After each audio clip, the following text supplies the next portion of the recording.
Hello, this is Dr. Allen, and I'm going to quickly review the Field Experience Video Guidelines for the Leading and Realization video. I want to remind you that we don't answer questions about this video during office hours because we have students from all different sections and all different starting points. So this is meant to guide you through the guidelines. They are pretty self-explanatory, but if you have any questions, there's a slide at the end of who you need to contact. So let's start at the beginning. So you have a focus statement, you have the task. You can see that right now. I'm not going to read that to you. You have the NELP and the TEA competency that this covers.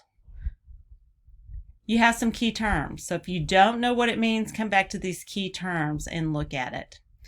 Now here's the important part of these guidelines, the contextual standards. These are the things that must be in this video in order for your video to be approved. So let's take a look at those. The video must include the following segments: an introduction, an activity, and a reflection. In a moment, we will go over what is required in each one of those segments and the time requirement for those segments. So, second contextual standard. Candidate must be in the video. It is optional for those being interviewed to be in that video, but we need to be able to hear them clearly. So if you're talking to them on the phone, be sure that you test it out and make sure the sound quality is good. If you're in the same room, be sure that sound quality is good. But you, as the candidate, must be seen in that video at all times. Second part, this is a special version of the video guidelines. So you may make those recordings at your house. It doesn't have to be at the school. You can use those videos and they can be done digitally. So you can use Zoom, Google Hangout, Meets, Teams, whatever you use digitally if you want to interview them digitally. The candidate must be professionally dressed in all segments. So you want to be sure that you're not wearing a baseball cap, your workout gear, pajamas, anything like that. You want to dress for the career you want. So be sure you're dressing professionally and looking like a principal on a campus. In that communication, be sure that that communication is professional and constructive. If you don't know what that means, look that up in the practicum handbook, but in general terms, no profanity or inappropriate language or trashing the school or the administration on that campus. Activity must be conducted individually, so you must interview them individually. This one is not a group activity, so you can't pull all your people together and interview them all at once. It must be done individually. In that introduction segment, it's recommended that it is about 3 minutes in time. You're going to include your demographics of the campus, and we'll go into more details in just a minute.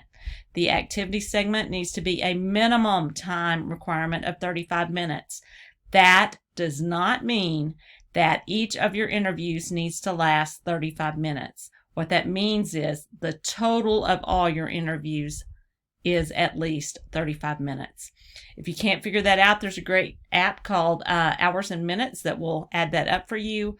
Sometimes transferring those minutes out into hours can be difficult, or that will just help you. The reflection segment needs to be a minimum time requirement of 7 minutes. So your total video needs to be at least 45 minutes long. That's all three segments: introduction, the activity, and the reflection. That activity segment has to be at least 35 minutes total. You must be seen and heard clearly. We must be able to hear your interviewees. So again, test your equipment and make sure that one, it's recording, and two, that the sound volume is turned up so we can hear them. For this activity, you're going to interview at least one campus administrator and at least 2 instructional faculty members. Why do we say at least?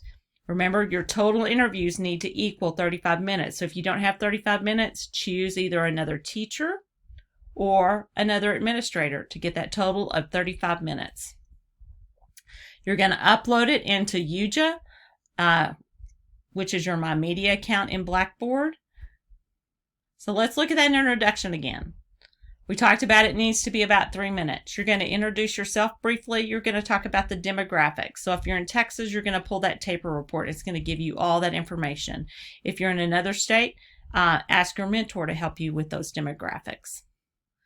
You're going to give a description of this activity. This activity is looking at the campus vision. You're going to talk about what you expect to learn.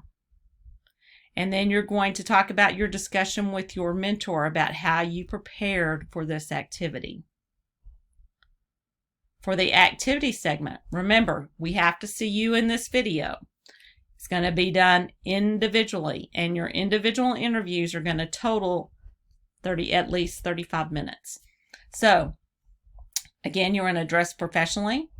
You're going to decide which digital platform. You're going to test out your sound and your video. You're going to make sure things are recording.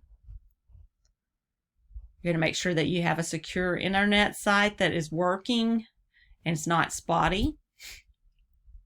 So have your interviewees introduce themselves, or you introduce them. Tell us who they are, what their titles are on the campus, kind of what they do. We gave you some sample questions, so you can kind of tweak these questions that you see right here, or you can use these questions. That is fine. This will help you talk about development of the vision, articulation of the vision, implementation of the vision, and stewardship of the vision. Those are all separate components of making sure you have a strong vision, that it's out there, it's being implemented, and that everyone knows it. All your stewards know it. In that post-activity reflection, it's going to be about 7 minutes. You're going to talk about your analysis of that interview, kind of what you learned, what you took away from it, maybe what you surprised. You're going to reflect using that what, so what, now what model. Again, you've got questions there to guide you through that process. And that's the end of it. So the key points with this are, the total video needs to be 45 minutes. Your activity segment needs to be at least 35 minutes total. That's you're adding your interviews together, not each individual interview for 35 minutes. Add your interviews together to equal that 35 minutes. You're going to interview a campus administrator and an instructional staff member. So an instructional staff member is going to be someone like a teacher. You could pull a para if they're involved in instruction. If your instructional coach is deeply involved in instruction, you could pull them as well. A campus administrator is going to be your principal, assistant principal, or associate principal. It's going to be somebody in that principal role. Remember, that's the role you want, and those are the people you want to interview to see how they go about developing that vision, articulating it, stewarding it, and implementing it. You need to be seen on that video, and you need to be dressed professionally. So that is, in a nutshell, what this video is about. Again, you're going to upload it in UJA, then you're going to put it in, and if you have questions about those technical aspects of it and you don't remember from 50 through 11, contact Dr. Harrison. He's a great contact. So let's look at those contacts. If you have questions about the video itself, you can email Dr. Harvey or myself. Our emails are right there. Technical questions, again, go to Dr. Harrison. Practicum questions, go to Dr. Harvey. Mentor questions, if you need to change your mentor because you've changed jobs or they've changed jobs, that goes to Dr. White. All those emails are there for you. So I hope this kind of helps you know what you need to do in this Leading for the Realization of a Vision video that is due for the P sections in 5345 week 4. What I do need to tell you is next session, fall 1, be sure that you're watching your email. A field supervisor is going to contact you within that first or second week to schedule a post-conference for your video. That is another requirement from TEA, that you meet with that field supervisor, you have that post-conference, and then you will get a post-conference report. Once you get that post-conference report, then you need to get it signed by yourself and your mentor. You're going to upload that into the exit pathway, and you have 10 days to get that done. Those will be checked in 5398. If they're not there, then you'll be required to do it again, or we'll have to dig for it and see if we can find it. So be sure that you do that. I hope this helps, and have a great day.